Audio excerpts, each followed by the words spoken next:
Hey friends, today we're going to talk about bathroom tips. How to make your bathroom unique and stunning. In short, lots of useful tips in one video. Let's talk about tiles. To make the bathroom look stylish and elegant, it's best to use large format tiles. 24 by 36 inches, 48 by 36 inches, 48 by 24 inches, 32 by 48 inches. The bigger, the better. One more thing, to make the bathroom look cohesive, use a grid system. For example, if you have divisions between cabinets, those divisions should align with the tile seams. The same goes for tile layouts. For the tiles to look good, the layout should start from the center. This way, any small leftover pieces will be evenly distributed on both sides. This allows for a well-balanced centered tile layout without those awkward little tile slivers that don't fit anywhere. Now let's talk about lighting. For example, you can install lights that change colors to create a unique atmosphere in your bathroom. It looks really cool, especially if you have a smart speaker, set the lights to red, and play the sound of a crackling fire. It'll feel like you're in a cave, creating a spa-like vibe. Or you can switch to blue lighting with the sound of ocean waves rolling in. While soaking in your bath, you'll feel like you've been transported to a whole different, magical world of relaxation. Now let's talk about plants. Plants in the bathroom add to the spa-like tropical feel, but there's a catch. If there's no window, they might not survive. But the easiest option, especially for frequent travelers, is artificial plants. These days, artificial plants look so realistic that you wouldn't know the difference unless you bit a leaf or tried to tear it. They perfectly recreate that tropical spa vibe.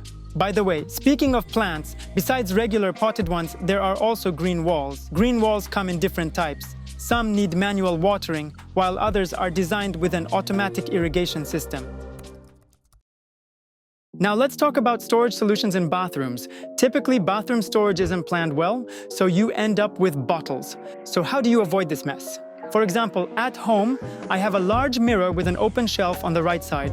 If you reach into the shelf and extend your hand behind the mirror, there's a hidden space where you can store toothbrushes, tubes, and other small items. What's another rule for storage systems? You should position storage so that when you enter the bathroom or stand inside, you don't see open shelving. There are special shelves that aren't just metal racks where colorful bottles are visible. Instead, they have a solid backing and are recessed into the wall. You place your items inside, and the backing hides the tubes and bottles. Now here's the ultimate tip to ensure you never have storage-related clutter.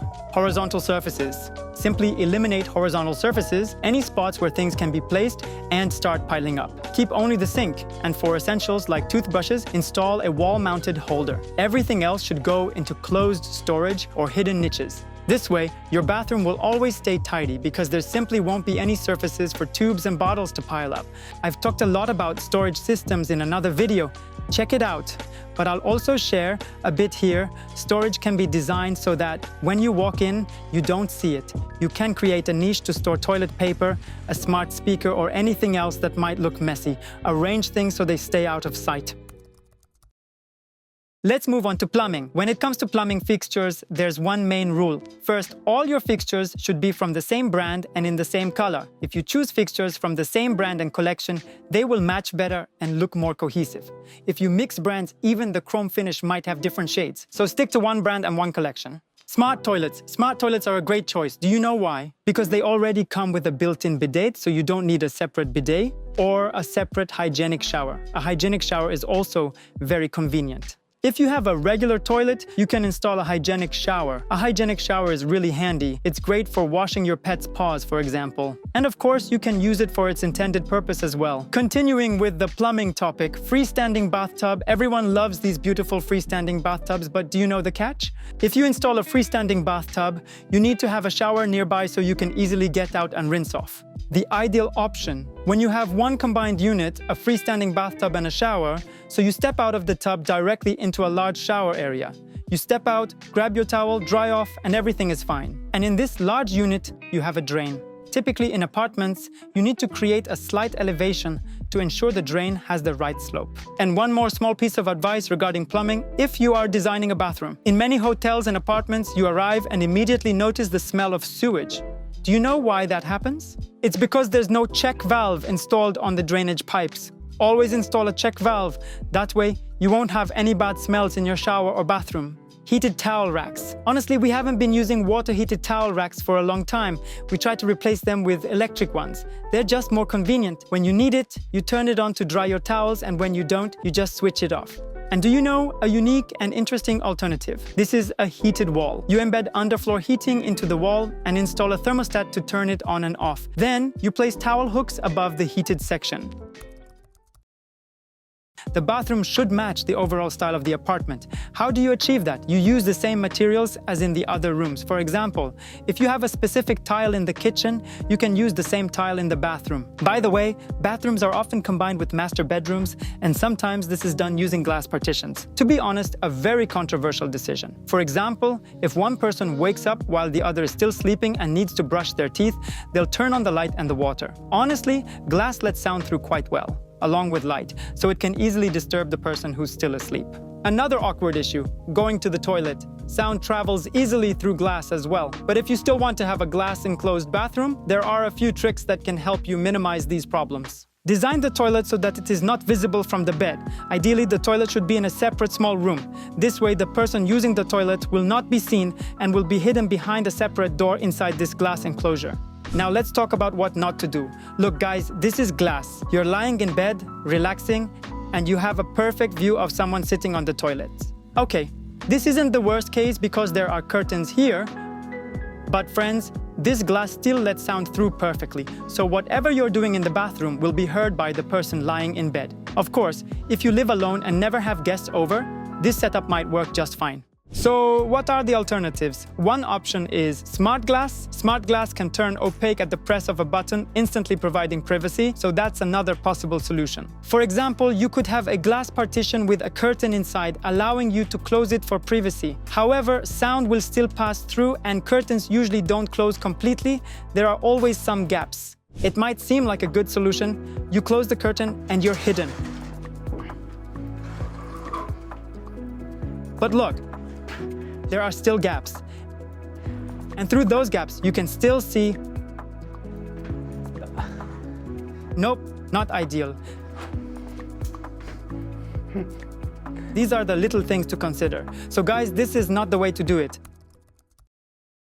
A curtain or a glass partition? Glass partitions can be used, they look stylish. But there's one major downside you should be aware of. The problem is that if the glass partition is close to the shower, water droplets will collect on it. If you're installing a glass partition, try using porcelain stoneware or natural stone for the shower walls and place the glass only at the entrance. Alternatively, if space allows, position it further away from water exposure to minimize water spots. Personally, in my own projects, I prefer using shower curtains, but I choose solid-colored neutral ones, usually white, and position them so that there's a designated niche to tuck the curtain away.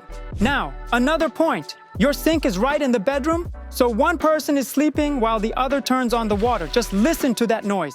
That sound alone would probably wake me up like an alarm clock. So guys, make sure everything is comfortable, functional, and aesthetically pleasing so it all works together. Now let's talk about decorating. The basics are clear: matching textiles, solid colored towels. What else can you add to create a cozy, stylish atmosphere? Maybe some coral decorations, various vases.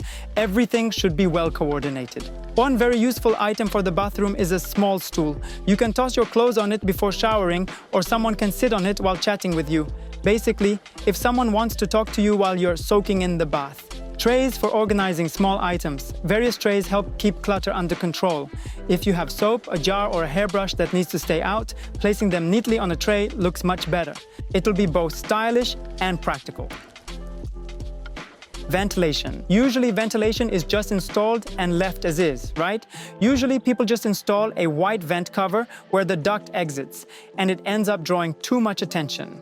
Ventilation needs to be thoughtfully planned. It should be positioned in a way that makes it less noticeable. If the vent is on the wall, it should blend with the wall color.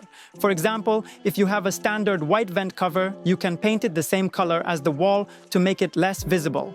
If you're installing ventilation in the ceiling, follow the same grid pattern as your lighting. Meaning, if you have ceiling lights, the ventilation should align logically with them. For example, placing it along the same axis as the lights. Ventilation doesn't have to be just a standard square exhaust vent. It can be designed as a discrete slit.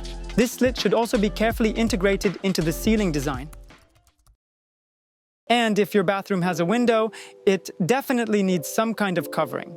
Bathrooms can be easily visible, and you might find yourself in an awkward situation if someone sees you showering. The best option is blinds. You can adjust the blinds so you can see outside, but no one can see you.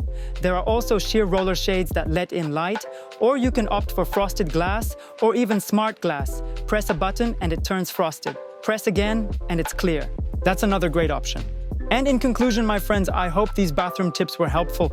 I also have another video about bathrooms. Some things might overlap, but in that one, I focus more on mistakes. Check it out. I filmed it and uploaded it a year ago. It's a very popular video on our channel, and I'm sure you'll find it useful too. I hope this was helpful. If it was, give it a like, leave a comment if you have something to add. See you in the next videos.